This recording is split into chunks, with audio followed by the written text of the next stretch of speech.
नाज़रीन इकराम, इमरान खान एक के बाद एक मास्टर स्ट्रोक खेलते जा रहे हैं। इमरान खान को डीप फेक के जरिए झूठी वीडियोस बनाकर फंसाने वाले अब खुद फंस चुके। डॉन लीक्स के बाद अब ऑडियो लीक्स का मामला इस इम्पोर्टेड टब्बर को ले डूबा। वज़ीर-ए-आज़म शहबाज शरीफ और लाडली मरियम नवाज बुरी तरह फंस गए। कप्तान ने शानदार मास्टर स्ट्रोक से इस टब्बर की तीसरी विकेट भी गिरा दी। चीफ इलेक्शन कमिश्नर भी रंगे हाथों पकड़ा गया। कप्तान का एक एक लफ्ज कहा सच साबित। चीफ इलेक्शन कमिश्नर नून लीग का नौकर निकला। कप्तान की जानब से भी एक बार फिर न्यूट्रल्स के नाम बड़ा पैगाम दे दिया गया। मुल्क की सियासत में एक हिजान किसी कैफियत है। हर सियासी जमात को रियासत से ज्यादा अपनी सियासत और इक़्तिदार से गर्ज है। इसमें चाहे नून लीग हो या पीपल्स पार्टी, JOIF हो या तहरीक इंसाफ हो, हर जमात इस हिजान में ये नहीं देख रही कि इसके इक़दामात सिर्फ सियासत बचाने के हैं, रियासत बचाने के नहीं। और अगर सियासी क़यादत का यही रवैया रहा तो इसका नुकसान सियासत को हो या नहीं, रियासत को जरूर होगा। दोस्तों, वीडियो में आगे चलकर आपको बताएंगे कि मरियम नवाज की कैसे गिरफ्तारी अमल में लाई जा सकती है और चीफ इलेक्शन कमिश्नर कैसे अब की बार रंगे हाथों पकड़ा गया है। दोस्तों, पाकिस्तानी सियासत में एक भौंचाल आ गया। शरीफ खानदान किस तरह पाकिस्तान को दोनों हाथों से लूटने और खजाना खाली करने में मसरूफ है, इसके नाकाबिले तरदीद सबूत सामने आ चुके हैं। शहबाज शरीफ और मरियम नवाज की ऑडियो लीक ने सिसिलियन माफिया और गॉड फादर फैमिली के काले करतूत बेनकाब कर दिए। ऑडियो लीक सामने आने के बाद एक बार फिर हवाओं का रुख तब्दील हो चुका। फैसला साजों का शरीफों के साथ राब्ता भी खत्म होने लगा। इन्हें अब एहसास हो गया है कि ये लोग कभी नहीं सुधरेंगे। इन सब का इक़्तिदार में आने का वाहिद मकसद सिर्फ और सिर्फ करप्शन करना और बाहर जायदादें बनाना है। दोस्तों, ये ऑडियो लीक होने के बाद लोगों के जहन में बहुत से सवालात जन्म ले रहे हैं। क्या ये ऑडियो असली है? क्या इसमें कोई टेम्परिंग तो नहीं की गई? वज़ीर-ए-आज़म हाउस में होने वाली गुफ्तगू किसने टेप की? हुकूमत में होने के बावजूद शहबाज शरीफ और मरियम नवाज की ये ऑडियो बल्कि ऑडियोज की सीरीज किसने लीक कर दी? इस ऑडियो लीक के जरिए इम्पोर्टेड टब्बर को क्या पैगाम दिया गया? इस सब सवालात के जवाब आज के इस वीडियो में हम डिस्कस करेंगे। दोस्तों, ये ऑडियो लीक शहबाज शरीफ और मरियम नवाज के गले की हड्डी बनने जा रही है। सबसे पहले आप ये ऑडियो सुने, इसके बाद फिर आपको बताएंगे कि कैसे इमरान खान ने अब इस इम्पोर्टेड टब्बर के ऊपर इस ऑडियो लीक के बाद चढ़ाई कर दी है। 3-4 महीने बाद डालने फ्लैट आएगा था। चलिए उसको जरा फिर उनको ऑन बोर्ड लेके, उसकी बीवी का वैसे भी सर्जरी हुई है तो उनको थोड़ा सा रेस्ट करके एक काम सर, कल मुझे मरियम साहबा ने व्हाट्सएप किया था, हमारा थोड़ा सा चैट हुआ था, वो बिल्कुल नहीं करने का सर, बहुत फ्लैक आया। क्या ये जो इनके दामाद है ना सर राहील, ये कोई वो मुझे दिया क्या उनका केस दिया, आप उसको देख लें डॉक्टर। मेरी बात सुने ना, उसका तरीका है ना, मुझे रात बात की थी,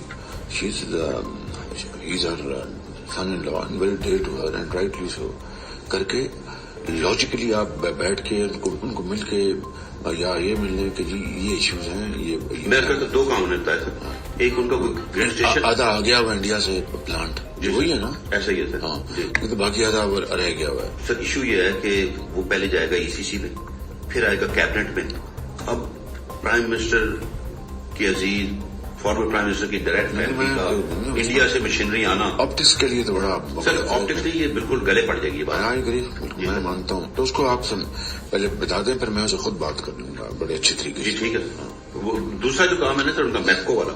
दोस्तों, ये नई ऑडियो लीक ने एक नया भौंचाल खड़ा कर दिया है। मरियम नवाज ग्रुप बड़ी बुरी तरह फंस चुका, क्योंकि कप्तान ने भी बड़ा मुतालबा दोहरा दिया है। इमरान खान की जानब से कहा गया कि इसहाक डार डील के तहत वापस आ रहा है। यहाँ चोरों के साथ डील होती है, NRO दिया जाता है, इसलिए चोरी खत्म नहीं होती, इसीलिए मुल्क से चोरी और मनी लॉन्ड्रिंग नहीं रुकती। क्या हमने ये तमाशा भेड़ बकरियों की तरह देखना है या इंसान बनकर इस नाइंसाफी के खिलाफ खड़ा होना है? इनका कहना था कि विकी लीक्स से बात शुरू हुई थी, फिर डॉन लीक्स आई, अब एक नई ऑडियो लीक्स आई है, जिसमें एक चीज आई है कि चीफ इलेक्शन कमिश्नर शरीफ खानदान के घर का नौकर है। नवाज शरीफ इसको बता रहा है कि किसको नाअहल करना है और कब इलेक्शन करवाने हैं। इन्होंने कहा कि इलेक्ट्रॉनिक वोटिंग मशीन से इलेक्शन करवाने के लिए 3 साल कोशिश करता रहा, लेकिन इस इलेक्शन कमिश्नर ने नवाज शरीफ और आसिफ जरदारी के कहने पर यह मशीन नहीं आने दी। तो इन लीक्स के मंजर आम पर आने के बाद इसमें थोड़ी सी भी शर्मो हया हो तो इस्तीफा दे दें, लेकिन इसमें शर्मो हया नहीं है, इसलिए हमें इस्तीफा लेना पड़ेगा। इसलिए नाज़रीन इकराम, अब हमने आपको बताया कि चीफ इलेक्शन कमिश्नर रंगे हाथों पकड़ा जा चुका है। मरियम बीबी अपने बाऊजी यानी कि नवाज शरीफ साबिक वज़ीर-ए-आज़म को ये कह रही हैं कि बाऊजी ہم نے چیف الیکشن کمشنر کو یہ بتا دیا ہے، ان سے ہم نے یہ کنفرمیشن لے لی ہے، ان کی جانب سے کہا گیا ہے کہ توشہ خانہ کیس کے اندر عمران خان کو ہر صورت ہم نااہلی کروا دیں گے۔ تو یہ عمران خان کی جانب سے ناظرین کرام پہلے بھی بار بار اس چیز کو دہرایا گیا، عمران خان کی جانب سے اس لیے چیف الیکشن کمشنر کا مستعفی ہونے کا مطالبہ کیا جا رہا تھا کیونکہ یہ چیف الیکشن کمشنر نون لیگ کا پٹھو ہے، اور اب اس چیز کا کنفرم بھی ہو چکا کہ کس طرح اب نون لیگ چیف الیکشن کمشنر سمیت دیگر اداروں کو اپنے فوائد کے لیے، اپنے مقاصد کے لیے استعمال کرتے ہیں۔ ناظرین کرام، عمران خان نے کہا کہ مریم نواز نے بھی جھوٹ بولنے میں ڈبل پی ایچ ڈی کی ہوئی ہے۔ وہ کہتی ہیں کہ لندن تو چھوڑو، میری تو پاکستان میں بھی کوئی جائیداد نہیں۔ بعد میں پتہ چلتا ہے کہ بھائی کہتا ہے کہ 4 مے فیئر کے محلات کی مالکن مریم ہے۔ اب وہ ان آڈیو لیکس میں شہباز شریف سے کہتی ہیں کہ بھارت سے توانائی کی پیداوار کی مشینری درآمد کر رہے ہیں۔ انہوں نے کہا کہ بھارت نے جب کشمیریوں کے حقوق کی خلاف ورزی کر کے 5 اگست 2019 کو کشمیر کی خصوصی حیثیت ختم کی تو ہم نے ان سے تمام تعلقات منقطع کر دیے تھے۔ ابھی تک تعلقات ٹوٹے ہوئے ہیں، لیکن مریم کا داماد وہاں سے مشینری منگوا رہا ہے اور وزیر اعظم اسے منع کرنے کے بجائے لانے کے طریقے بتا رہا ہے۔ عمران خان نے اپنے خطاب کا اختتام کرتے ہوئے کہا کہ جو قومیں حق اور سچ پر کھڑی نہیں ہوتی ان کا مستقبل نہیں ہوتا۔ جب ایک قوم میں اچھائی اور برائی کی تمیز ختم ہو جاتی ہے تو وہ مر جاتی ہیں۔ تحریک انصاف جیسی جتنی بھی بڑی تحریکیں ہیں، ان میں نوجوانوں نے ہر اول دستے کا کردار ادا کیا تھا، اور آپ سب نوجوان اپنے مستقبل کے لیے ہماری اس تحریک میں شامل ہوں۔ ناظرین کرام، ادھر دوسری جانب وزیر اعظم شہباز شریف یعنی کہ وزیر اعظم ہاؤس سے ڈیٹا ہیک ہونے کی تحقیقات کے لیے GIT تشکیل دے دی گئی ہے۔ ڈیٹا ہیک ہونے کی تحقیقات کے لیے اعلیٰ سطح پر تحقیقات کا آغاز بھی کر دیا گیا۔ خفیہ ریکارڈنگ سامنے آنے کے بعد قومی سلامتی کمیٹی کا اجلاس طلب کر لیا گیا۔ ذرائع کا کہنا ہے کہ GIT میں حساس اداروں کا ایک